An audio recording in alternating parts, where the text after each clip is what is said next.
It's Always Sunny, season 16, episode 6, risqué. This, I wouldn't consider this to have been a funny episode.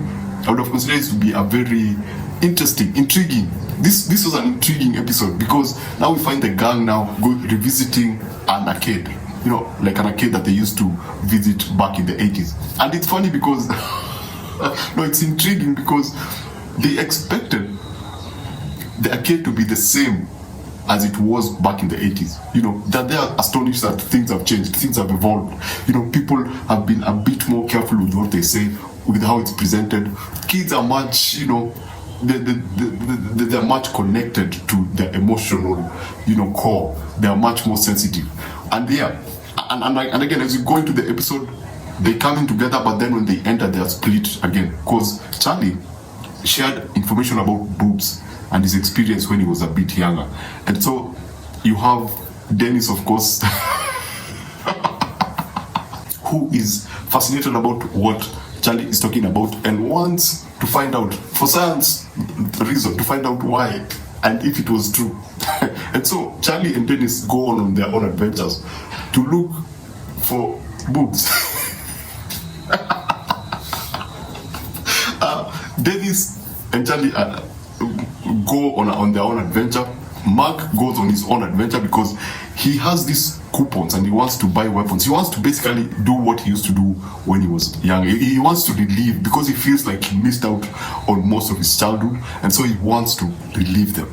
And so we end up with these scenes where he's trying to, you know, get those things that were there during that time that are not there during this period.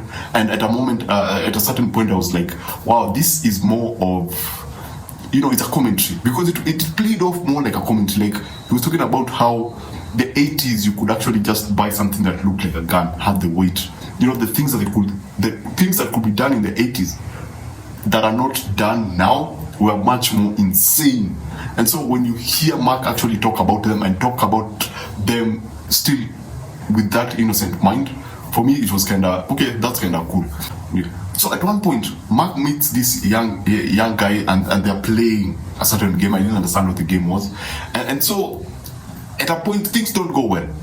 And the dog mascot is involved and they have to go into some counseling-like thing.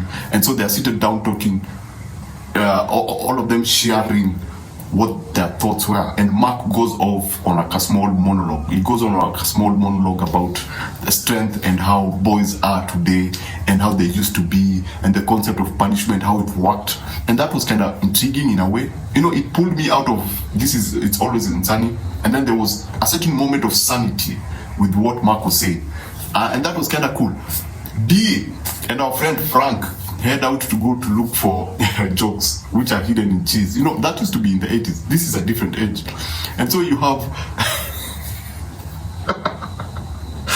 my goodness, you have Frank share all these things that used to happen in the 50s, and my goodness, they're so inappropriate. And I don't think they could happen now. But while he was explaining those things to D would be like, oh my goodness, that cannot be done today.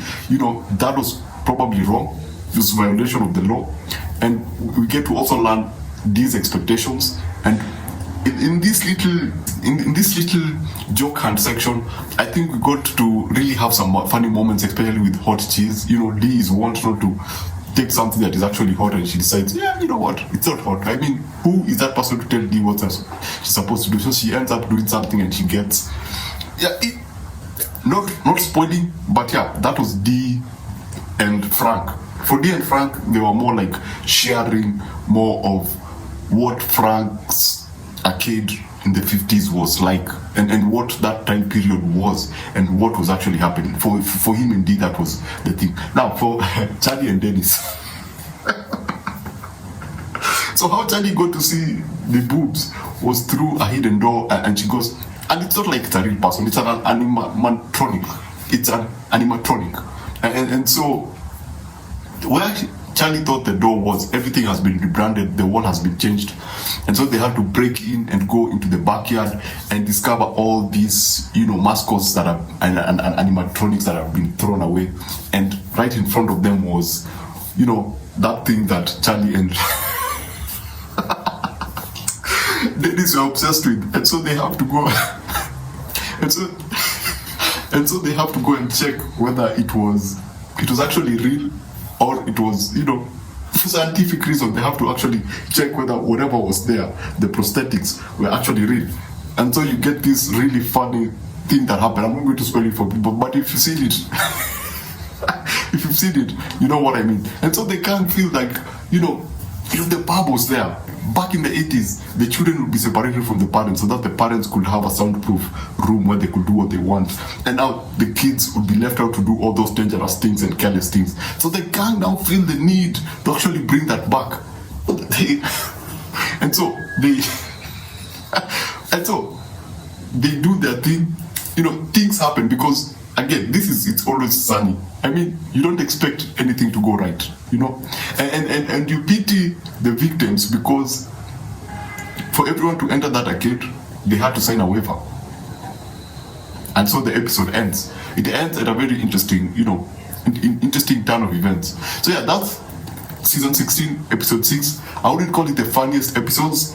I wouldn't call this the funniest episode. I would call it the most intriguing episode. It had some really interesting concept, a lot of commentary, a lot of what used to happen in the 80s, just how wild the 80s and the 50s were in terms of Frank's perspective, and just how the world has changed, how we have evolved, maybe in a good way, maybe in a bad way. But generally, we have moved so fast from some really, we have moved so much from, I wouldn't call them good, I would call them primitive ways. So basically that's it. If I was to give it out of 5, I would give this a 3.5 out of 5. Yeah, because it some jokes did not land, some felt stale, but generally it was kind of intriguing. So basically that's it. Remember to always watch what you enjoy and enjoy what you watch. Thanks for watching. Remember to subscribe so that I can see you on the next one. Thanks for watching.